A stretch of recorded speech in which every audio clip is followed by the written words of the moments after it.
Hello, everyone. It's Brian.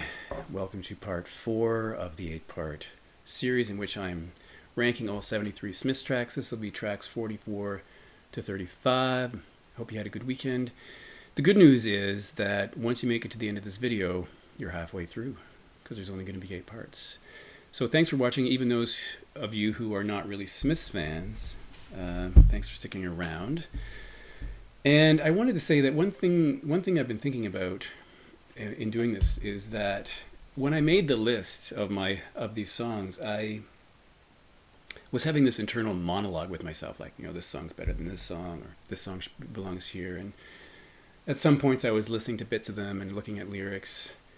But when I came to actually making these videos, I notice I have weird lighting again here. When I came to making the videos, and when I was actually speaking about the songs, I realized that in some cases I feel like I made a couple of mistakes in terms of placement. Not radically different, but for example, when I talk about the first song here, I think, oh, maybe that should have been a bit lower. So it's funny, the act of actually speaking about the track suggested to me that it maybe should have been in a different spot, which is kind of interesting to think about. So that's kind of a digression. But on that topic, at number 44 is a song that, for the life of me, I can't figure out how it fit higher than the last track in the last part, which was number 45, which is Real Around the Fun. But in any case, it wouldn't be radically different. But at number 44, I have Miserable Lie from the debut record, which, in my opinion, is a bit of a strange Smiths track, because although I like the lyrics, the music is a bit odd. It starts out really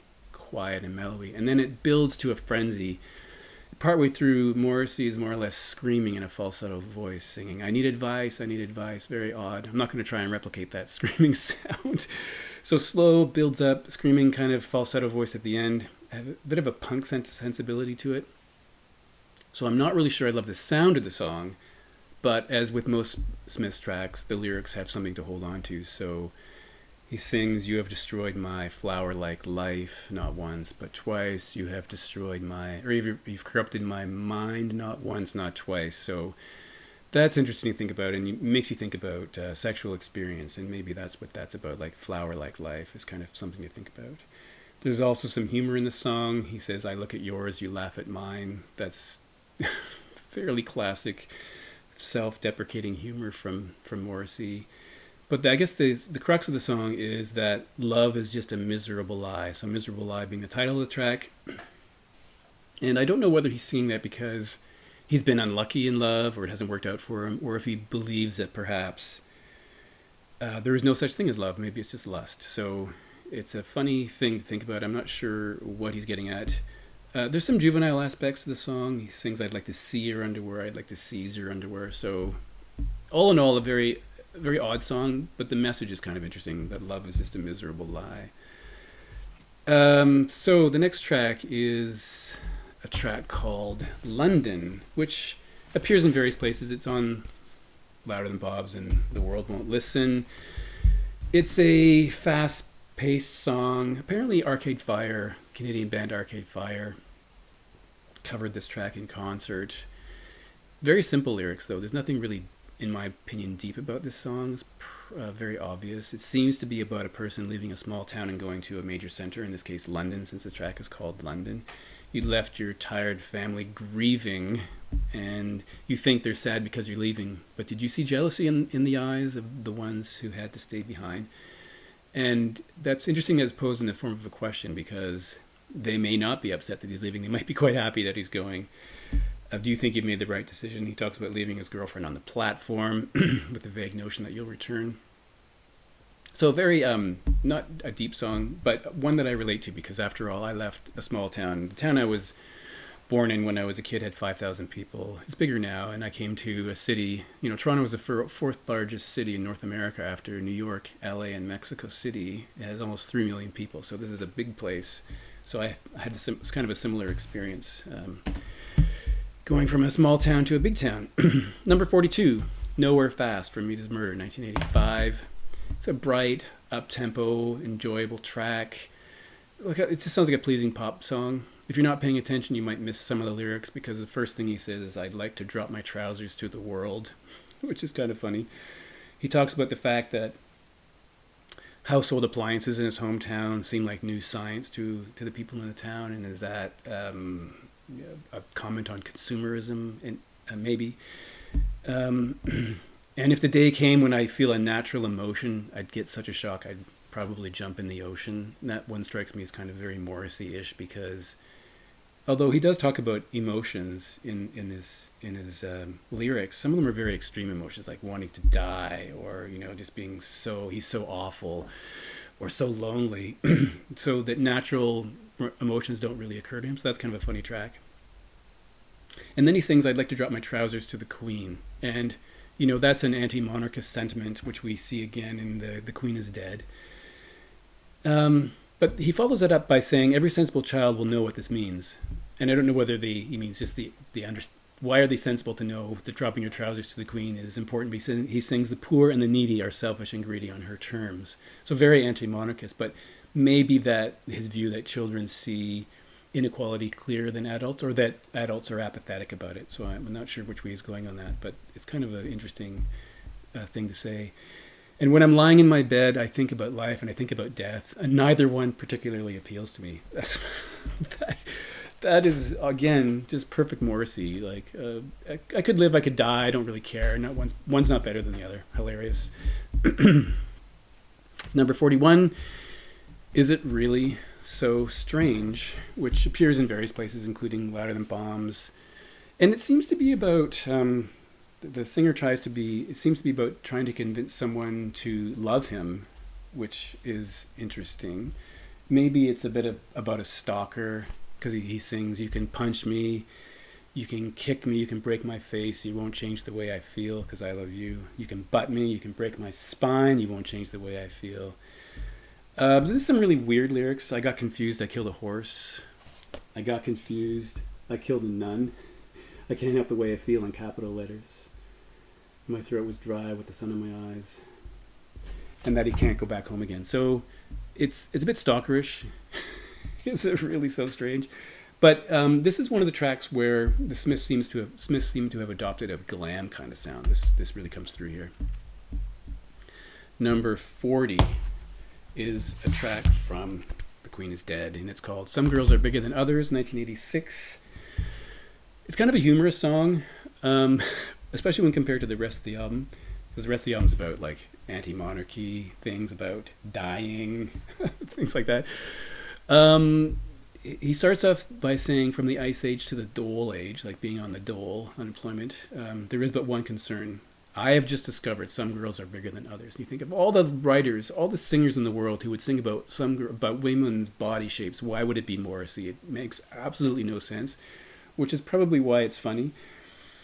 And is he talking about the body? Some people say he's talking about breasts. In either case, he talks about some girls' mothers are bigger than other girls' mothers.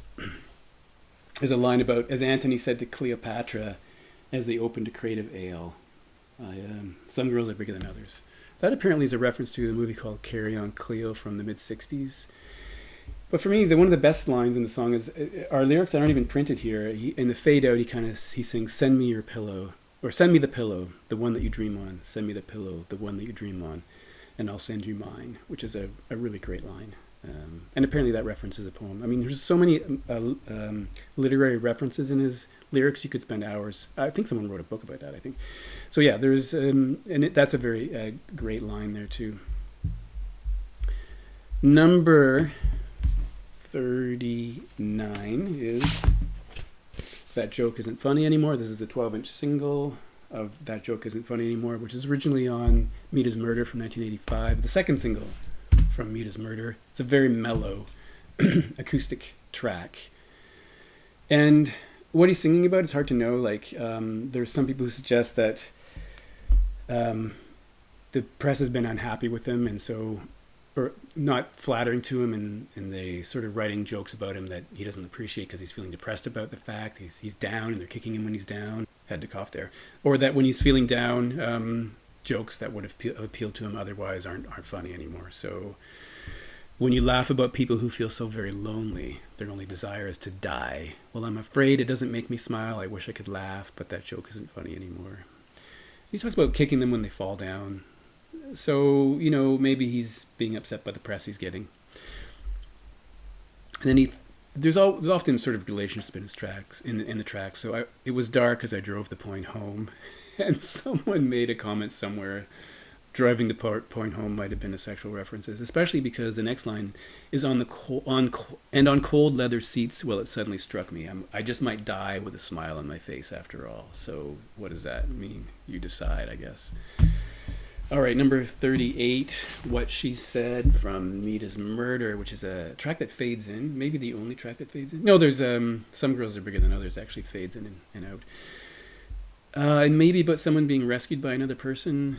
It's funny the way it's written that it's about something that a woman is saying, and so is Morrissey taking the part of the woman in the song? I don't know. It has the same kind of style as London and Sweet and Tender Hooligan. So he sings What She Said. How come someone hasn't noticed that I'm dead and decided to bury me? God knows I'm ready. That seems like a Morrissey thing. What she said, I smoke because I'm hoping for an early death, and I need to cling to something. I'm just going to pop in something that I just recently read, like a few minutes ago. There's a quote here. I learned to smoke because I need something to hold on to. That's very similar to what we just heard from the Morrissey lyrics. And they wonder why no one has noticed that I'm dead and taken the trouble to bury me. And those are both from By Grand Central Station. I sat down and wept by Elizabeth Smart. She's come up before. There are so many references in the song. So that one, yeah, it's funny. I'm not sure I could say what it's about, but I put it at 38. 37 from Strange Ways, Here We Come. I started something I couldn't finish. The second single from Strange Ways, Here We Come. It's got a pretty cool guitar sound. But the question is, what couldn't he finish? The lyrics are, the lanes were silent. There was nothing, no one, nothing for miles. I doused our friendly venture, maybe our friendship entirely, with a hard-faced three-word gesture. Now, what the three-word gesture is open for interpretation, but maybe he said I love you and it backfired. And then funny, near the end he sings, and now 18 months hard labor seems fair enough. So that is an interesting line for him to put in, because it was pointed out that Oscar Wilde, who comes up in other tracks, spent 18 months in prison for homosexuality. So maybe he ruined the friendship that he had by expressing this thought, and maybe 18 months in prison doesn't seem that bad in compensation. I don't know. All right, where am I now? Number 36, Stretch Out and Wait, which appears on World Won't Listen, Louder Than Bombs. It's also the flip side of Shakespeare's Sister. This is a melancholy, calm song, very mellow. It seems to be about someone who doesn't have a care in the world. Probably the least ambiguous Smith song, because it seems pretty obvious that it's probably about seduction. He sings, God, how sex implores you to let yourself lose yourself. So that's interesting. So that's what it's about. Like stretch. It seems like you're just relaxing. You've got your time together. But he does sing, will the world end in the nighttime? I really don't know. Or will the world end in the daytime? I really don't know. And is there any point ever having children? I really don't know. All I do know is we're here and it's now. And it's been pointed out many times that Morrissey was a big fan of Rebel Without a Cause. And there is a line in that film that says, Jim, do you think that the end of the world will come at nighttime? And so there's an idea that he borrowed that from Rebel Without a Cause, which is an interesting thought. Number 35, again, a song that was a single that appears on this record, Sheila Take a Bow from 1987. The fourth of the four singles that were released between The Queen is Dead and Strange Ways, Here We Come. Kind of lyrically sparse in a way, and it seems to be a tribute to Sheila, with a different spelling, Sheila Delaney, who was had a really enormous influence on Morrissey. So Sheila Take a Bow is interesting. But he sings some lyrics that are kind of interesting. How can someone so young sing words so sad? Is that about himself? I don't know. At one point he sings, throw your homework onto the fire. It's funny, there's a line from David Bowie's Kooks which contains the line, if your homework gets you down, we'll throw it on the fire and then take the car downtown. But he's talking about, boot the grime of the world in the crotch, dear, and don't go home tonight. Come out and find the one who loves you. There's also some gender roles, it seems. He sings, you're a girl and I'm a boy, and later he sings, I'm a girl and you're a boy.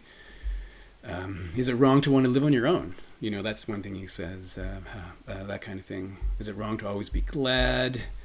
It's an interesting track. Again, this is one of the, for me, one of the songs that are a bit glam sounding. Like, is it really so strange? She'll Take a Bow sound a bit glam to me. Whew, I went over 15 minutes, but now, making it to the end of this video, you're halfway through, so that's a win, right? So thanks again for watching.